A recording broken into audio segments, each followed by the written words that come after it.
ঢাকা বিশ্ববিদ্যালয় থেকে শুরু করে বাংলাদেশের বড় বড় বিশ্ববিদ্যালয়গুলোতে শুধুমাত্র মাদ্রাসা শিক্ষার্থী এই পরিচয়ের কারণে তাদেরকে বিভিন্নভাবে বঞ্চিত করা হয়েছে। অনার্সে মাস্টার্সে ফার্স্ট হয়েছে, কিন্তু সে মাদ্রাসায় পড়ে সে কারণে তাকে বিশ্ববিদ্যালয়ের শিক্ষক হিসেবে নেওয়া হয়নি। এবং একই সাথে যখন আমরা যখন বিশ্ববিদ্যালয়ের ফার্স্ট ইয়ার শিক্ষার্থী ছিলাম, যখন ভর্তি পরীক্ষা দিয়েছিলাম, আমি 16-17 সেশনের শিক্ষার্থী ছিলাম, ওই সময়ে বিশ্ববিদ্যালয়ে প্রায় 12 থেকে 13টা সাবজেক্টে আমরা ভর্তি হতে পারি না শুধুমাত্র মাদ্রাসা শিক্ষার্থী হওয়ার কারণে। বিশ্ববিদ্যালয়ের ফার্স্ট হয়েছে বি ইউনিট এবং ডি ইউনিটে, কিন্তু একজন শিক্ষার্থী সে ইংলিশে ভর্তি হতে পারে না।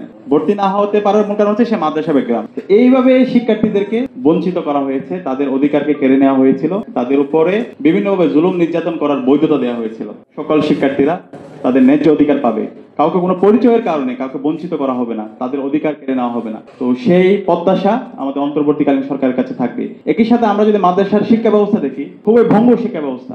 আমাদের এই শিক্ষা ব্যবস্থায় দেখতে পাই শিক্ষার্থীরা একই জিনিস বারবার পড়ে, কিন্তু আলিম পাস করার পরে, ফাজিল পাস করার পরে, কামিল পাস করার পরেও একজন মাদ্রাসা শিক্ষার্থী ভালোভাবে সে আরবিতে কথা বলতে পারে না, আরবির মৌলিক উসুলগুলো জানে না। আমাদের যারা শিক্ষকরা আছে তাদেরকে যেভাবে প্রশিক্ষিত করা দরকার, সেই প্রশিক্ষণের আওতাও তাদেরকে নিয়ে আসা হয় না। এবং এই মাদ্রাসার যে কাজ, মৌলিক কাজ, প্রত্যেকটা জিনিসের অবশ্যই আমার এখানে অনেক থাকবে, কিন্তু মাদ্রাসার মৌলিক কাজ হচ্ছে আলেম তৈরি করা। সে আলেম তৈরি করার জন্য যেভাবে স্টুডেন্টদেরকে গ্রুমিং করা দরকার, সেই গ্রুমিং এরও পর্যাপ্ত অভাব আমরা দেখতে পাই। আমরা যদি আমাদের এই শিক্ষা ব্যবস্থাকে নতুন ভাবে ঢেলে সাজাতে না পারি, তাহলে আমাদের এই শিক্ষা ব্যবস্থার মাধ্যমে আমাদের এখান থেকে আমাদের কাঙ্ক্ষিত মানের শিক্ষার্থী তৈরি হবে না।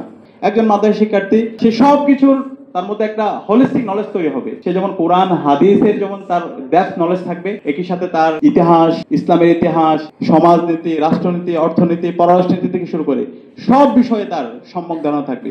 একই সাথে বিজ্ঞান ও প্রযুক্তির ক্ষেত্রে তার একদম ক্লিয়ার আন্ডারস্ট্যান্ডিং থাকবে।